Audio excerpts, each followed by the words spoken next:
Olá pessoal, tudo bem? Nós somos as Primas da Bright Trace e estamos terminando a leitura de Montanha Mágica do Thomas Mann. A lá, Malu já está mostrando.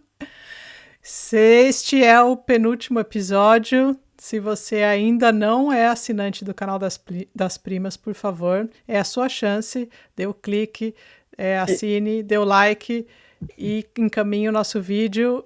Novas leituras começarão no ano que vem, mas para quem quer acompanhar ainda esse finalzinho, ou para quem já leu, ou para quem ainda pretende ler, tem todos os vídeos aí da nossa saga, né, Malu? Da leitura da montanha. Da nossa saga até o topo da montanha. Sim, estamos chegando ao fim.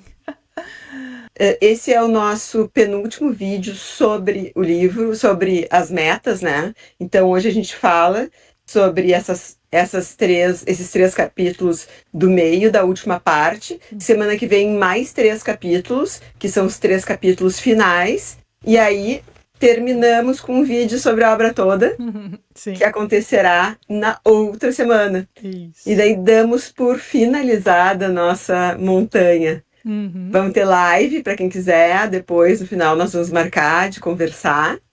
E é só entrar no canal do Telegram que a gente vai colocar ali o link, a data, quando a gente decidir, que ainda não tem uma data certa. Uhum. Sim. E aí, Malu, você gostou dessa nossa meta de hoje? Bah, eu adorei. Adorei. Principalmente o último capítulo. Pena que não dá para pular para ele direto, assim. Olha, eu vou dar uma dica só. A Malu já deixou lá no canal no nosso grupo no Telegram da leitura conjunta. Ela já deixou um link lá que eu sabia que eu ia pedir ajuda da Malu nesse último capítulo aqui. Lá tá o link com a lista, com a playlist do Hans. O Hans fez uma playlist no Spotify, porque ele é um rapaz moderno, um engenheiro, né? Sim. E a playlist dele tá lá, galera. Pra quem quiser, tá ali no. A gente vai colocar aqui também. E tá ali no grupo do Telegram. Uhum. Mas esse capítulo, que é o da playlist, que é o último de hoje, né? Ele é o Abundância de Harmonia. Mas antes de falar dele, temos que falar de uma coisa que já parece até notícia antiga. É tão 2000. Sim. É tão 95 isso aqui.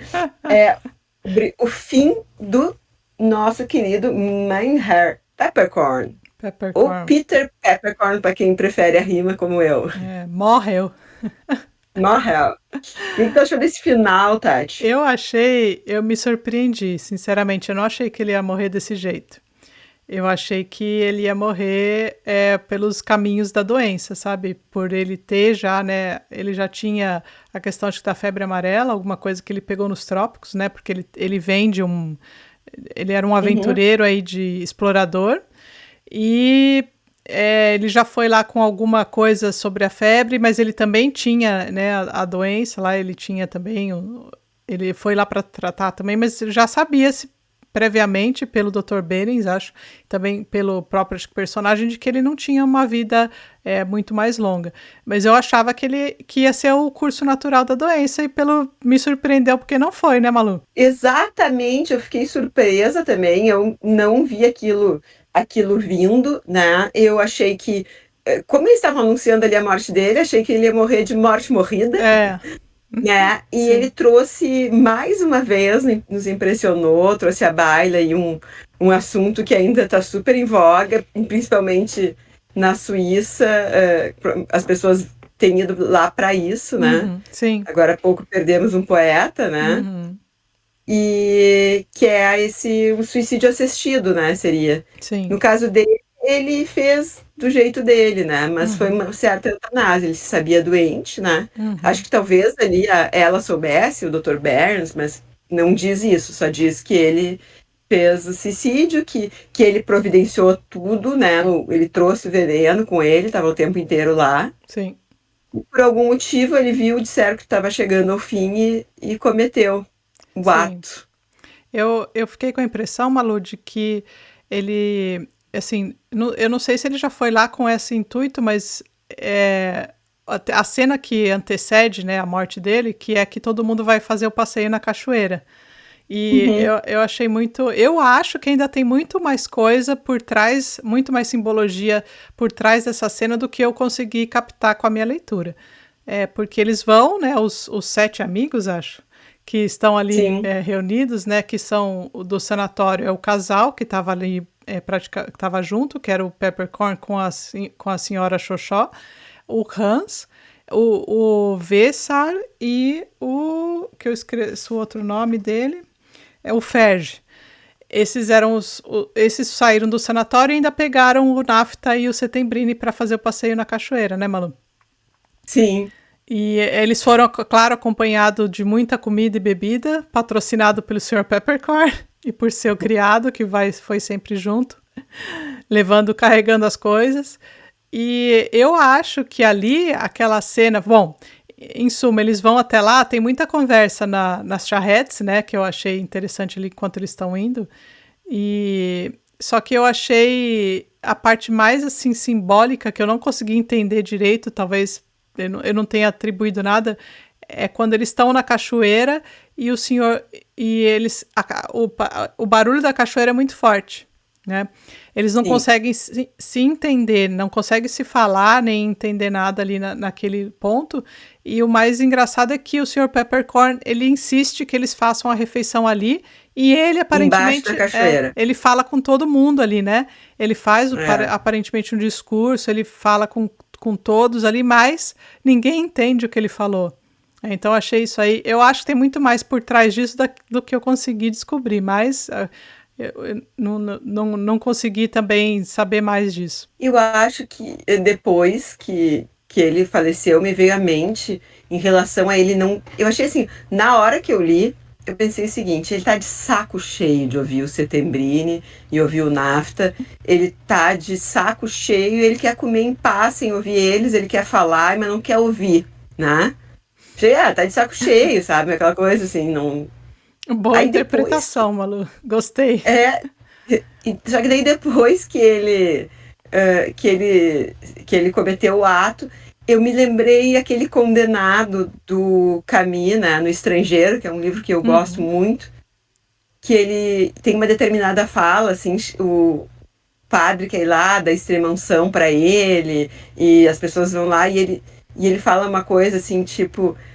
O meu tempo é curto, sabe? É muito, muito legal a frase dele, porque eu acho que serve não só para quem está condenado à morte. Ele fala: eu respeito, era um desejo deles, né?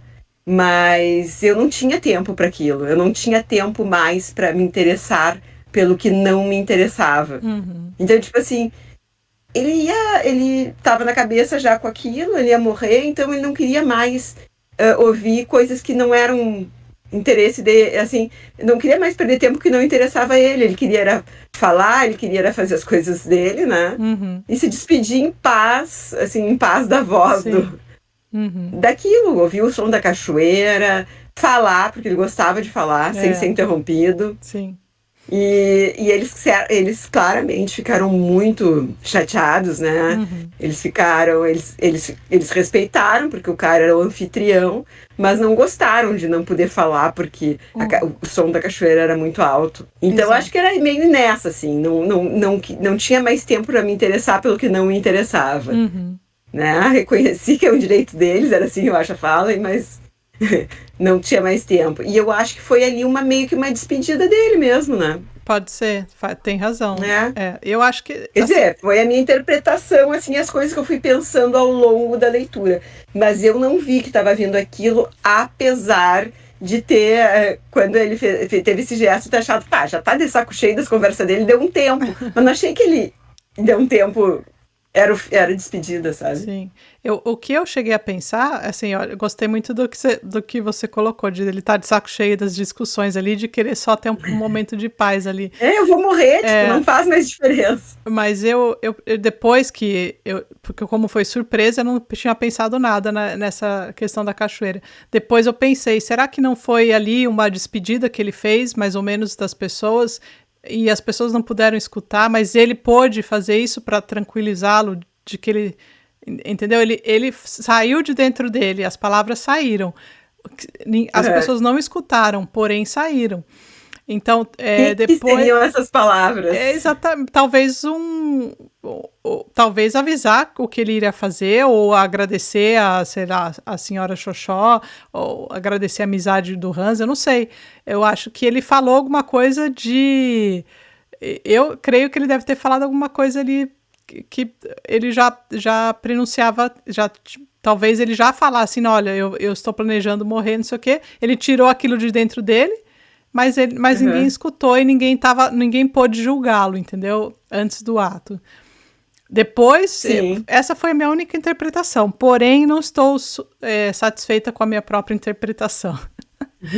E eu acho que porque... deve ter mais coisas assim por trás, mas eu não sei. E tu vê ali, eles falam que foi teve brindes, teve tal, foi uma despedida, a gente que não estava notando. Mas ao mesmo tempo, desde que ele chegou lá, ele tá se despedindo da vida, de certa forma, né? Uhum. A gente sabia que... A gente também estava vendo ele se despedir, porque a gente sabia que ele ia morrer. A gente só não sabia que ia ser a despedida final ali, que acho ele que ia até morrer do por jeito isso, que morreu, né? Ele era tão festeiro, né? E ele gostava tanto de estar ali com as pessoas e aproveitando o tempo em que ele estava bom, né? Que ele estava bem, assim, ainda para fazer isso daí. E assim, eu fiquei triste, porque eu tava gostando dele ali. Ele estava dando uma dinâmica legal lá pro lugar, estava botando as pessoas a festejar. Sim, e daí ele era muito legal. Você pode ver o que aconteceu logo em seguida, né? Qual é o capítulo seguinte? Chama-se O Grande Tédio. E aí, sim, porque o cara lá, Alto Astral, morreu. E aí eles entram naquele tédio do dia a dia deles, né? Eu achei interessante também, assim, ele fez todo um instrumento ali, né? Interessante, e dá pra ver que ele trouxe vários elementos daquele instrumento que ele usou pra dar cabo da vida dele. Tipo assim, de países diferentes que ele foi, das culturas que ele conheceu. Então era um cara que ele tinha muito cultura de conhecimento, assim, né? Que a gente tinha comentado na semana passada, né? Sim. E aí chega o tédio. E uma das coisas mais divertidas que se tem para fazer no tédio é jogar paciência. Eu fiquei me perguntando se o Thomas Mann chegava a jogar paciência, sabia? Porque para fazer, assim, um capítulo inteiro sobre paciência, ele só podia estar entediado jogando paciência. E antes eles estavam naquela de jogar o 21, lembra que eles jogavam o 21? Que é tipo um blackjack, eu acho, né? E aí tava 1000, todo mundo junto e tal, e apostando dinheiro. Agora o tédio levou eles a jogar paciência. Pois aí você viu que o Hans ficou viciado, né? Total. E eu acho interessante que aparentemente o Thomas Mann já vem mostrando pra gente que quando tem alguma coisa que fica na cabeça do Hans, ele é mesmo assim... cabeça dura, ele pega e, claro, as outras coisas, ele lembra que ele chegou a estudar coisas da pele, de medicina, depois ele estudou botânica, depois ele estudou astrologia, astronomia, não sei, e enfim, ele se interessa e ele vai a fundo, né, e agora, assim, depois que ficou tudo muito tedioso lá no sanatório, ele começou a jogar paciência, que parece que virou um vício para ele também, né, Malu? Exato. Que figura, né? Ele até como é que ele falou? Ele até falou uma hora, os excessos levam, ele falou mal dos excessos para ele mesmo, né? Sim. O excesso jamais vai levar a alegria. Pois Mas eles estavam dominados pela paciência. Vamos comentar uma coisa que eu acho que é importante. Eu achei assim que ficou não ficou jogado, é claro, mas o grande tédio aí do Hans é combinado com a partida da senhora Xoxó também. Eu acho que assim, ele ficou lá aquele tempão também. Um dos motivos, entre outros tantos, era esperando por ela, né? Sim. E aí quando ele ia, sei lá, ter uma chancezinha ali, ela vai embora. E aí ele tem um momento ali com ela e depois ela vai embora e... Resta paciência. Resta podia jogar resta um. Sim. Então, aí ele fica nesse tédio até que... Bom, eu achei interessante que o tédio é tão é tão grande ali que ele até ele nem escuta o Settembrini discursar para ele, né? Ele tá tão preocupado ali com o jogo dele que o Settembrini fica blá blá blá na vida dele e ele tá lá preocupado com as cartas e mostrar qual é a quando ele tá jogando que ele fala, né? Essa manhã eu consegui rapidinho, né? Fazer 3 vezes seguidas e agora à tarde eu já estou na 20ª, não sei quanta jogada e não consegui. Olha só como são as coisas. E o Settembrini lá falando com ele, né? Exato, e o Settembrini fala pra ele continua falando do jogo, né? Ele continua. E aí, interessante. Aí chega uma hora que ele fala, né, pra ele, seus olhos procuram dissimular em vão o que o senhor sabe muito bem onde chegou, né? Uhum. Porque ele só fala, o Settembrini quer discursar e ele só quer falar do... Sim. Só quer falar do jogo de paciência, né? Porque ele diz que o Settembrini tá trazendo sorte pra ele. E aí ele responde bem desaforado, né? Placet esperire, que era aquilo que ele falava, o Settembrini falava pra ele, né? O prazer em experimentar, né? Sim, E aí foi a resposta petulante de Hans Carpot, em virtude da qual o Settembrini o abandonou. Verdade é que o jovem, deixado sozinho, permaneceu por muito tempo diante da sua mesa, no meio do quarto branco, sem tirar cartas. Com a cabeça apoiada na mão, cismava e no seu íntimo sentia tomado de horror em face do estado macabro e inseguro em que tudo se lhe apresentava. Espantava-o a careta cinicamente risonha do demônio, do deus macaco, sob cujo domínio insensato e desenfreado se achava o mundo, e que se chamava o Grande Tédio. Então, assim, ó, é o Grande Tédio que também aquele mundo que estava tão bem, tudo maravilhoso, também estava inserido. Sim. Eu acho que isso aí, além do tédio local, ele quis também mostrar um tédio mundial, né? Uhum.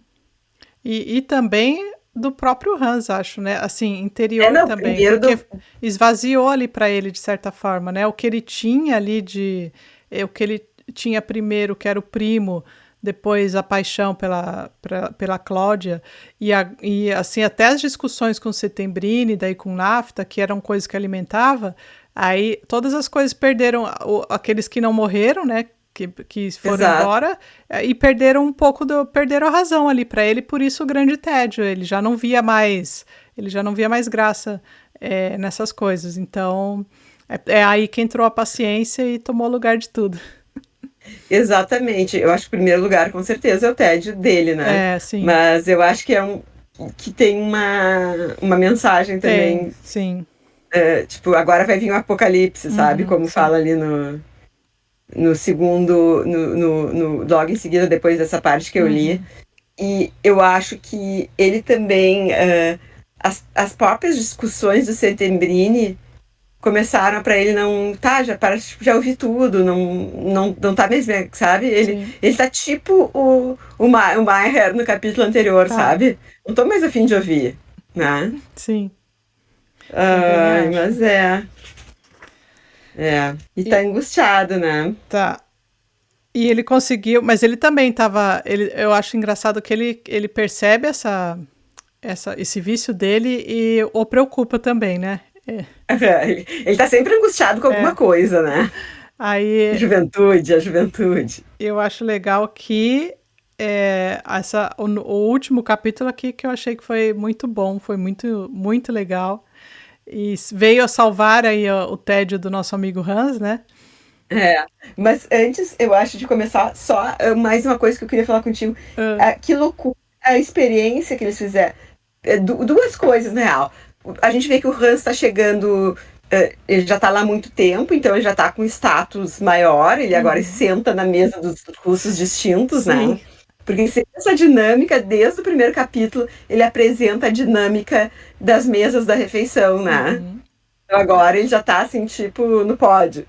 E outra coisa, essa experiência que eles veem que o cara tá saudável, mas que tem algumas, tipo, bactérias que todo mundo tem, né? Uhum. E aí ele resolve dar umas injeções. E mesmo ele sabendo que, não querendo, achando aquilo meio maluco, ele se submete, né? Uhum. Sim. E aí no final, do nada, para as injeções, né? Uhum. Morreu, ele fala que no final, um belo dia de morte natural. Morreu de É. morte natural as injeções. Então, E aí ele continuou jogando paciência. o que eu entendi aqui é que o Dr. Berens fala que ele já tá, ele ainda, é claro, ele tem ainda lá uma manchinha, né, no pulmão ali que ele vê e tal, mas que ele acha que a febre que vem, que o Hans vem tendo, não é por conta disso, já que o quadro dele na chapa lá melhorou, né? Pelo que eu entendi é que ele vai ver que se tem essa estretoscopos aí, estretoscopos, né, que fala? Streptococcus. Isso, que é uma infecção bacteriana, né? Seria de uma... Que para isso existe um antibiótico, né? Só que aqui eles não falam assim, ao menos aqui não tá assim, né? Ainda não tinha. Mas tem a vacina que ele fala que vai dar, as injeções, que tudo indica que já é algum avanço com questão a isso aí, né? Então eu acho que quando o Hans, eu acho que é isso que vai, na verdade, liberar o Hans para voltar, entendeu? Ele vai, talvez, foi o que me veio na cabeça aqui. Ele vai descobrir que a causa dele não é tão grave, né? Que ele tenha que ficar lá e que ele vai poder, então, voltar para a planície, né? Eu acho que ali ainda não é o antibiótico, sabe? Porque, tipo assim, pelo jeito que ele falou ali, porque ele disse, daí aquela experiência morreu de morte natural, sabe? Não, tipo, ninguém parou de fazer e não se falou mais daquilo. Foi a minha interpretação. Tá. Eu acho que é Streptococcus. Isso. A palavra que a gente está buscando, né? Isso aí mesmo. Médico inventa palavra difícil. Mas, agora sim, o sanatório investe e compra um gramofone. Olha. E aí, esse homem, Hans, conhece uma das grandes paixões da vida dele. A música. Se apaixona perdidamente pela música, toma para si a tarefa de trocar os discos para as pessoas e depois que todo mundo vai embora, ele fica se deliciando. Sim. Com os discos. Parece o... como é que eu não me lembro qual dos personagens, que quando em Santa Fé, no Érico Veríssimo, quando chega em Santa Fé o gramofone, ele também se delicia, assim, fica horas ouvindo as óperas e tal. E eu acho que aqui dá uma tinta de talvez seja uma carreira paralela do Hans, né? Sim. Ele vai ser DJ. Ele vai ser DJ.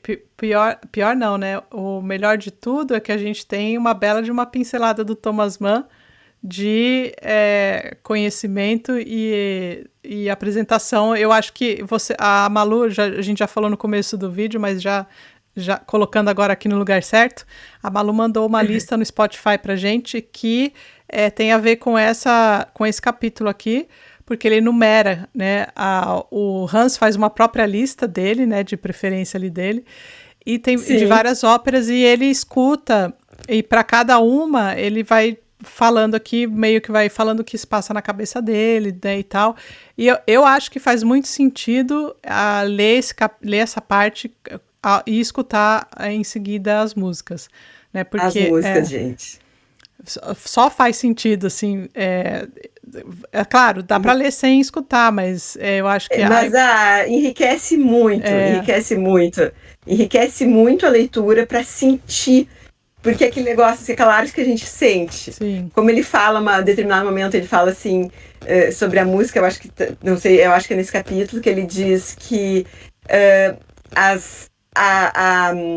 parte como é que a gente diz assim, dos instrumentos, eles falam, mesmo eles sem entender alguma das línguas, elas exprimem aquele sentimento, né? Sim. Então é legal porque tu vai sentir aquilo que ele tá te contando aqui.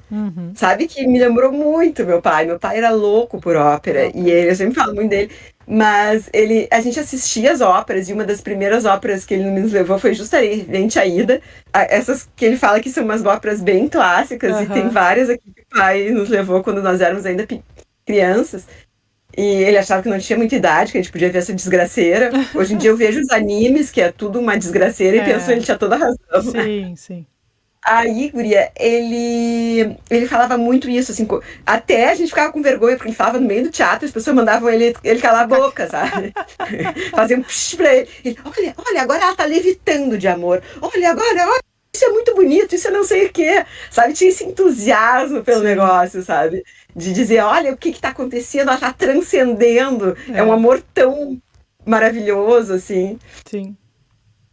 Quando morre a Ida junto com o cara e eles vão juntos para o céu, né? Enquanto o coro tá lá cantando desgraças para ele e maldiçoando ele por ele não ter, por ele ter feito a traição, né?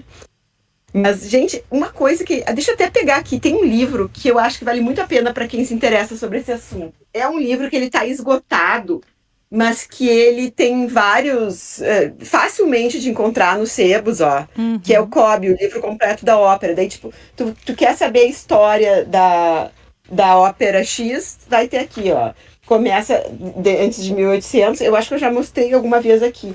Mas, enfim, aí, por exemplo, te interessou pela história da Ida, quer saber mais.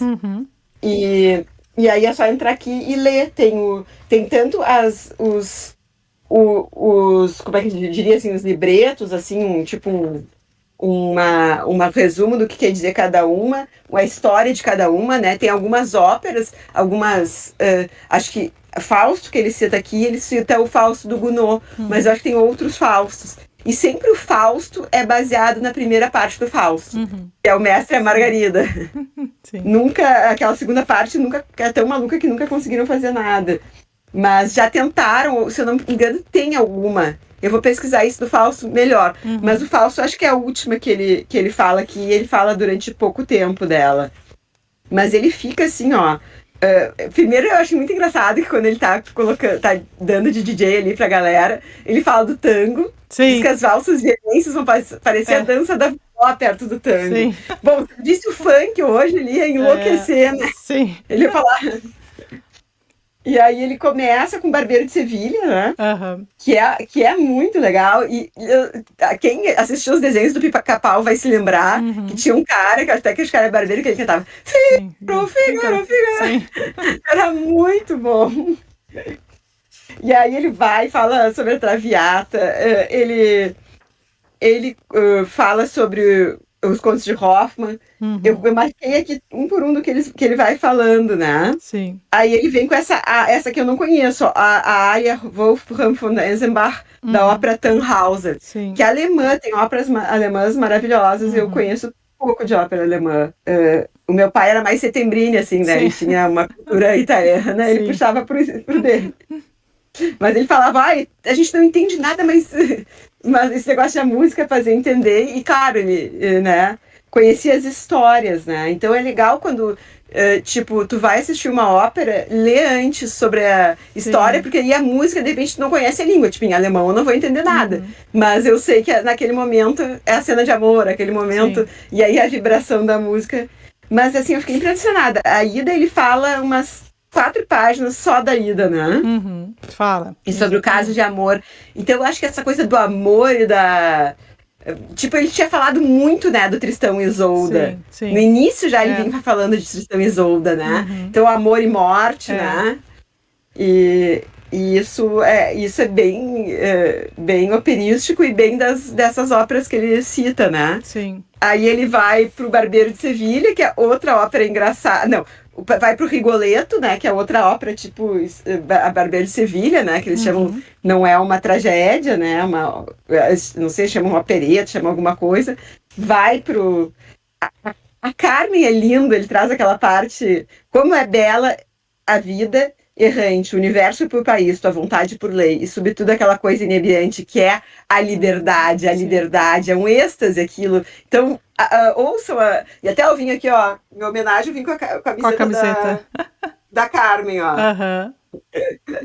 Então, ó, essas camisetas, eu vou fazer uma propaganda que é marketing de graça, tá? Que Isso. eu compro tem um site, um Instagram, quer dizer, que chama a Loja da Ópera. Uhum. E as camisetas são maravilhosas, o algodão é sensacional, todas com motivos de ópera, assim, né? Uhum. Tem umas daquelas engraçadinhas, né? Que falam assim, spoiler de ópera. Não sei Ah, qual, sim. ela morre no final. É, Ela morre no final, ela morre no final. E sim. tem outras que as que eu gosto, assim, que tem ou um pedaço da letra, Aham. ou uma áreazinha, assim, as notas musicais da área, assim, é muito Uhum. legal. Eu tenho a da. Às vezes eu venho aqui com a do. Justamente com a Dona Immobile, Uhum. né? Sim, eu Que é já. a do Rigoletto. Sim. Então, e aí a gente vai pra Fausto, vai aí fala da Tilha, né? Ele termina com uma das canções favoritas dele, é a Tilha Sim. a Tilha do Schubert. Schubert. Uhum. Então ele gosta muito de Wagner. A gente sempre ouve muito Sim. que que o nosso autor, no caso, né? Não Uhum. o Hans, O Thomas o Mann. Hans também, mas o Thomas Mann adorava Wagner, né? Uhum. Sim. Que é um cara bem polêmico, assim, né? É. Que eu acho que Fausto ele aborda bem daí Uhum. isso, né? Sim. Mas, eu adorei, né? Eu achei fantástico, porque ele se anima com a ópera, realmente se apaixona. Aquilo vira um amor na vida É. dele, acho que vai ser um grande amor na vida dele, como foi na vida do Man, né? Uhum. E talvez nos traga também, sei lá, quem sabe uma profissão paralela, já que a Então, engenharia está parecendo cada vez mais longe do nosso herói, né? eu acho que faz mais. No fundo, o Man tá construindo o Hans aos poucos. Ele foi cru lá para cima, né, para o sanatório. Assim, né, falando porque ele não tinha lá vontades, ele era aquele carinha, né, meio ali que não sabia direito o que queria. E eu acho que todo esse período que ele passou ali, o que a gente vem assistindo é essa construção dele, enquanto ele vem adquirindo conhecimento, seja pelo Settembrini, seja pelo NAFTA, seja por ele mesmo.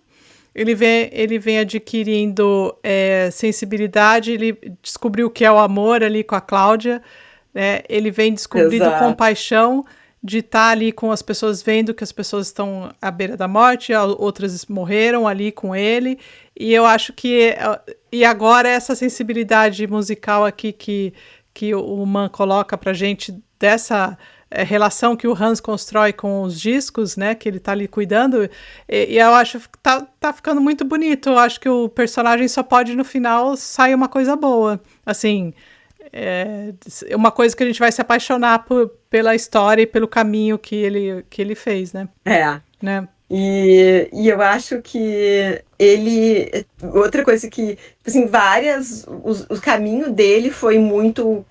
Teve alguns professores, mas ele tinha essa inquietude, essa curiosidade, Uhum. e a música aqui, eu acho que em outros momentos, outras coisas, tipo, ele vai lá, ele compra um livro, ele estuda, ele é muito autodidata. É. E a educação musical dele tu vê que veio de uma forma bem autodidata, né? Sim. Fiquei me Uhum. perguntando, será que eu nunca li?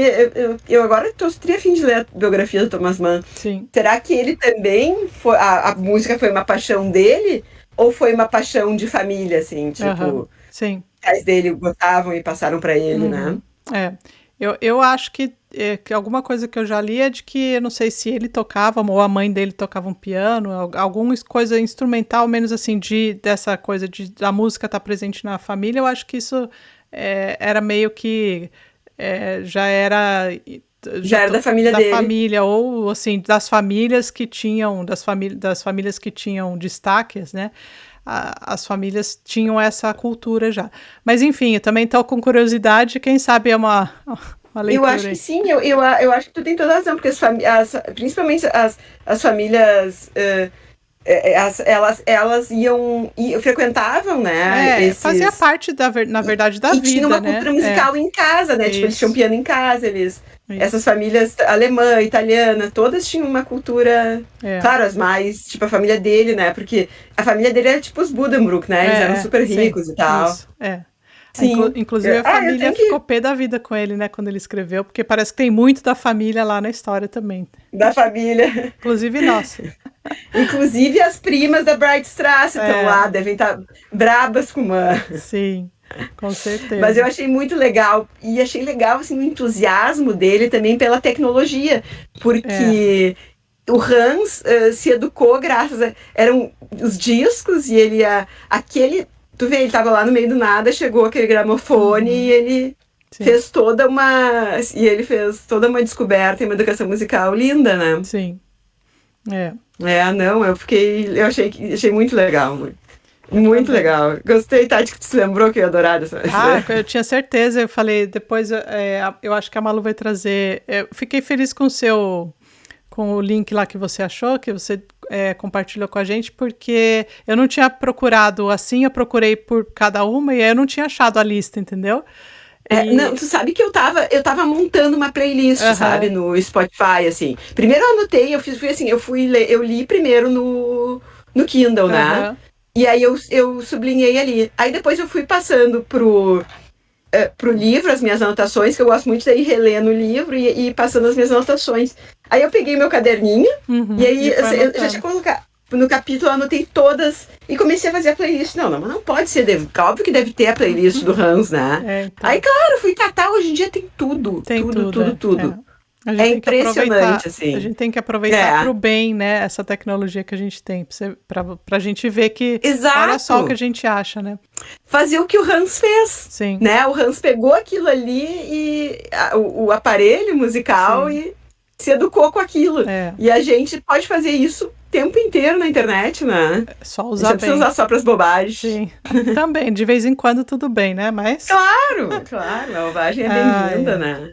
Ó, tem algumas coisas que eu tô guardando pra gente comentar no final, que assim, são algumas pontuações, mas só vou falar aqui, porque lembrando que este é o penúltimo vídeo, e nós vamos ainda comentar a última meta na semana que vem, e aí a gente depois ainda vai fazer um fechamento para falar um pouquinho mais do que vai ser o grande final aí, que a gente não sabe qual é. Eu já vou começar a ler daqui a pouco, Malu.